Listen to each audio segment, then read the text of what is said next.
Welcome to Home, Space and Reason, a podcast about creating a home that thrives. Hi there, I'm Christina Browning, your host. If you know your home could be so much more than it is, I discuss home functionality, aesthetics, and automation. I'm a realtor in Portland, Oregon, and a home functionality coach. I geek out on every subject imaginable regarding your home and yard, challenging you to think of your space differently to get the most out of every square foot. I pose questions for you to think through about your space and your reason.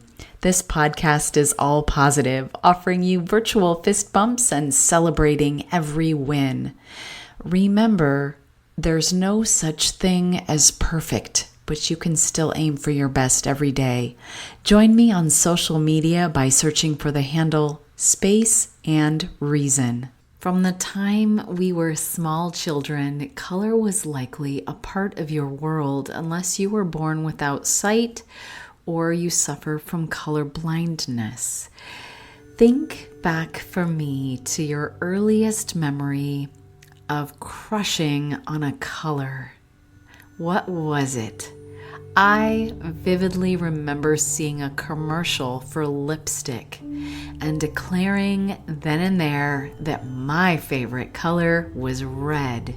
And it remained red until I was in my 40s. Here's an interesting thought. Has your favorite color changed as you've grown, or has your original crush remained strong? What does your favorite color say about you? Are you a person that is aware of all the tints and shades and versions of colors, or do you see color in a very category static way? I've known some men that claim they cannot see the difference between one blue and another very different blue. They're just both blue. My eyes may or may not have rolled so far back in my head that I saw my brain. Just saying. I close my eyes and think back to the hallway in my home that I was raised in that was covered with gold and green eagles in the mid-1970s, likely paying homage to the bicentennial in 1976. I am sure eagles were all the rage. I remember olive green was a serious thing, like serious. I also recall many a station wagon in this same shade with wood paneling down the side. We had an old green Ford truck in this shade. Might this be why that particular version of green so appeals to me now? Because it is my childhood in color form. What is the color that represents your childhood the most, if you had to just say one? Certain colors and shades of those colors can transport you through time. I'm going to read an excerpt from a book, The Complete Color Harmony Pantone Edition. Quote, although we are inclined to think of predicting color usage as a more recent venture, forecasting color had its earliest beginnings at the end of World War I. From a commercial standpoint, it started as a way to coordinate color manufacturing through the textile and allied industries, ensuring that products across industries would complement each other. The forecasts afforded manufacturers some lead time for product planning and development, so there was less risky guesswork involved in predicting trends and more guidelines for them to follow in color selection. Trend prediction samples started as simple color cards that illustrated the actual colors that were to be used in design and/or in products. Eventually, they were developed into more robust forecasting books, catalogs, and reports, complete with inspirational imagery. These could either include printed chips or paint chips, samples of yard or fabric, and many are noted with Pantone specifications. End quote. The use and choice of color is a way to express ourselves, from the car we drive to the Crayola blue dye we add to the tips of our hair. It is an expression.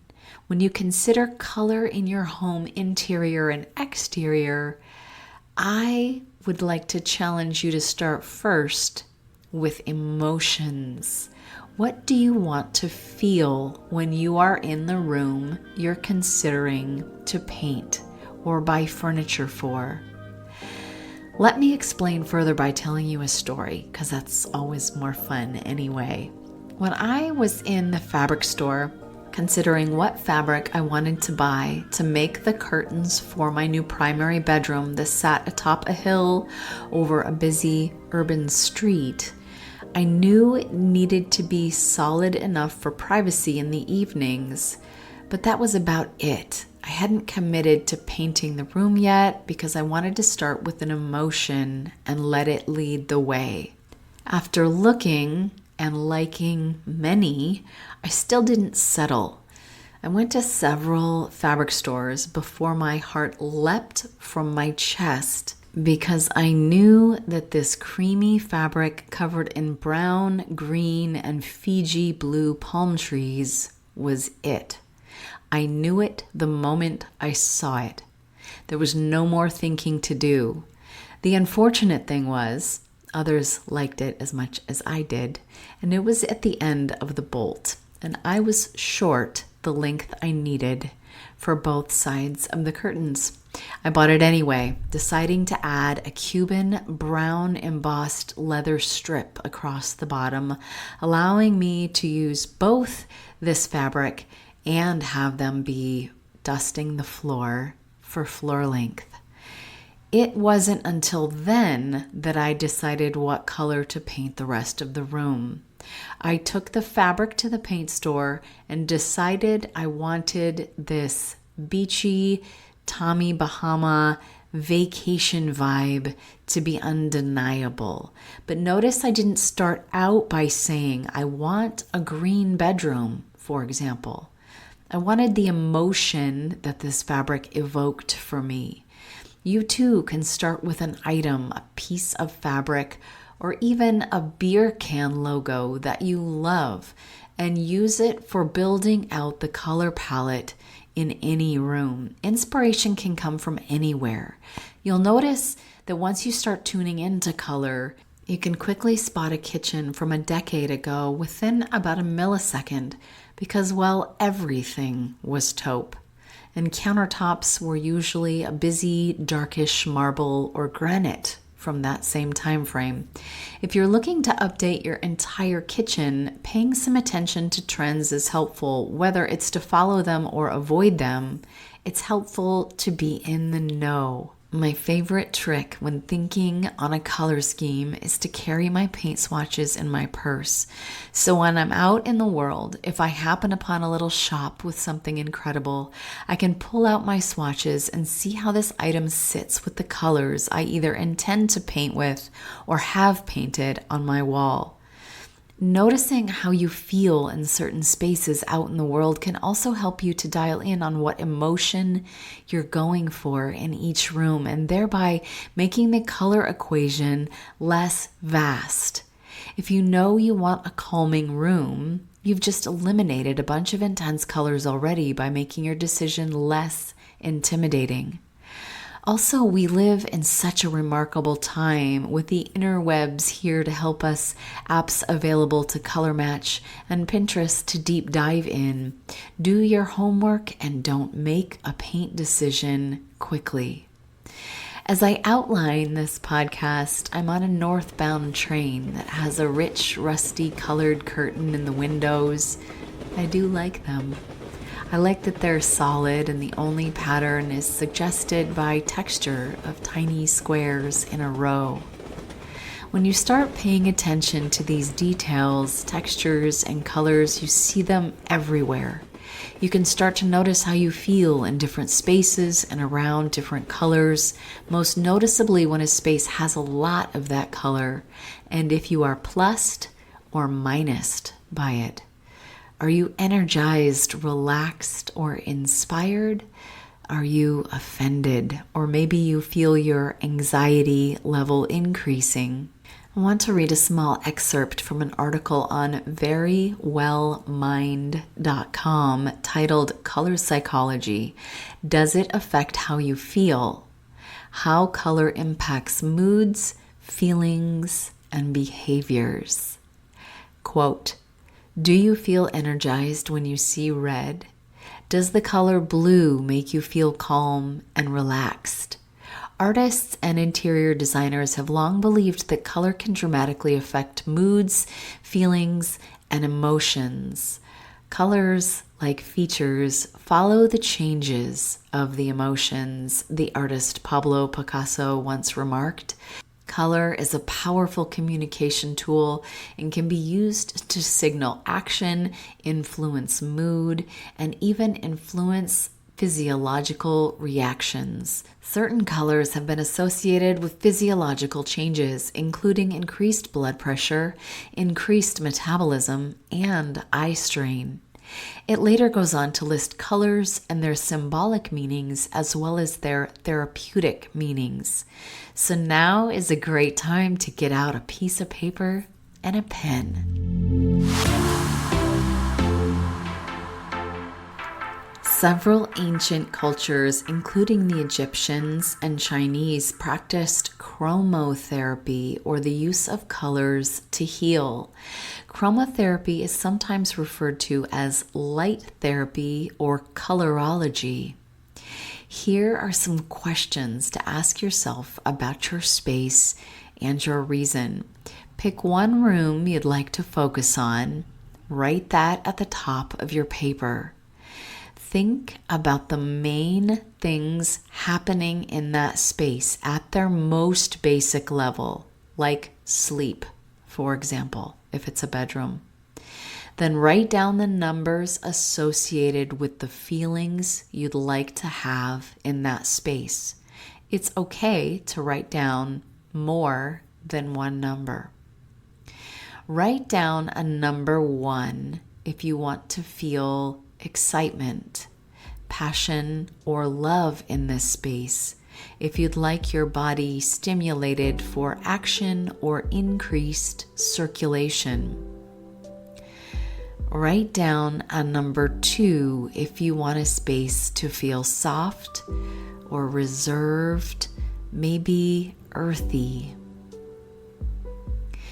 Write down a number 3 if you want a sense of mystery or perhaps the feeling of glamour or nobility. Write down a number 4 if you'd like hope or peace to soothe illnesses or maybe treat pain. Write down a number 5 if you'd most want growth or freshness, or maybe a connection to nature. Write down number 6 if you want to incorporate the feelings of hope or joy, perhaps purify the body and stimulate the nerves. And lastly, write down a number 7 if you want your space to evoke warmth, kindness, or joy. This in therapy is used to heal the lungs and increase energy levels, that number 7. Now look back at your numbers. If you wrote down a number 1, you'll want to consider using some form of red. If you wrote down number 2, you'll want to consider some form of pink. If you wrote down a number 3, let's incorporate purple. If you wrote down a number 4, you'll want to consider using some form of blue. For number 5, you'll want to consider some form of green. And number 6, you'll want to incorporate some kind of yellow. And lastly, Number 7, you'll want to incorporate some form of orange. Where it gets more fun, in my opinion, is to stop thinking about the most pure version of that color and start thinking about the muddier shades, the depths of that color. A hue refers to the dominant color family of the specific color we're looking at. White, black, and gray are never referred to as a hue.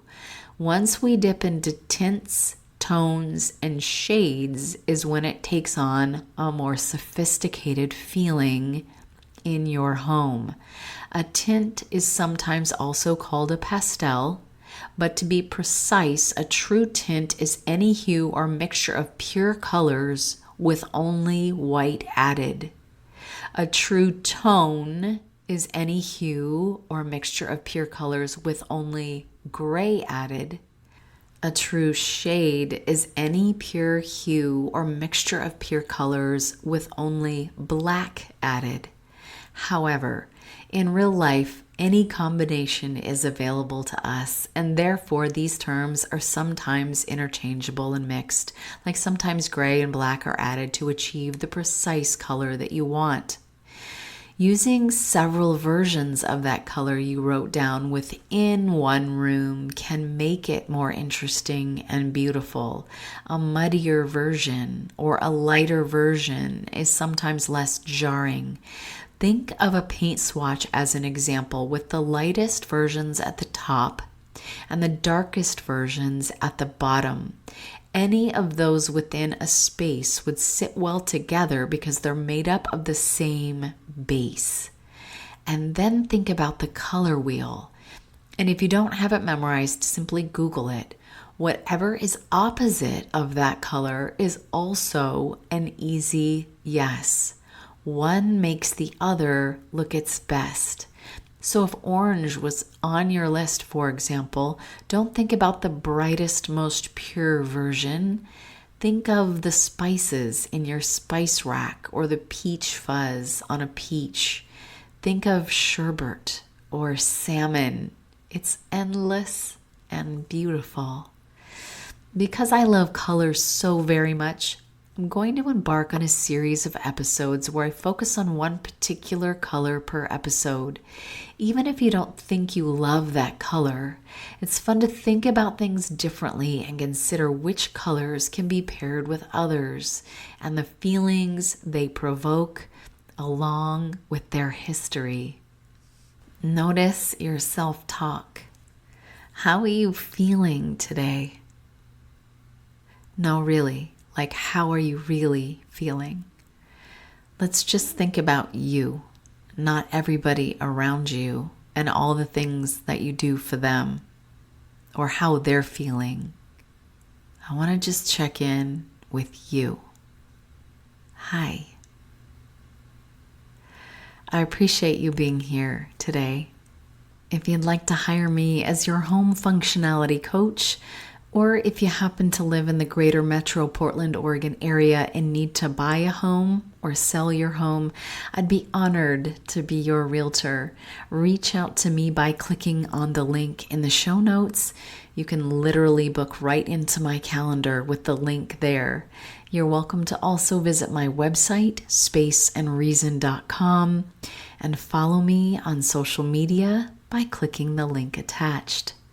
Thanks for sitting in on this conversation about creating a home that thrives. I'll meet you back here for the next episode.